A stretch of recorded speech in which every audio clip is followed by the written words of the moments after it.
Today we're going to be illustrating these pumpkins using some of my favorite Caran d'Ache products: gouache, NeoPastels, and Luminance colored pencils.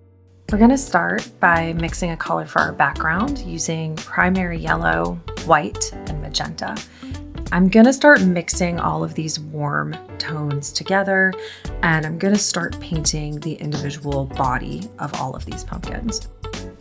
And you can see as we work at filling in these different pumpkin shapes that we have so much nice color variation and texture variation already. This is going to bring a lot of life to this illustration as we continue to work.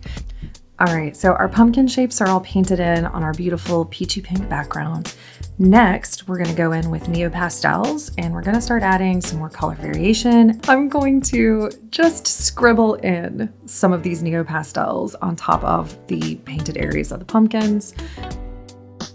So I'm grabbing a piece of non-bleed tissue paper and I'm just gonna go in and start smudging these NeoPastels together.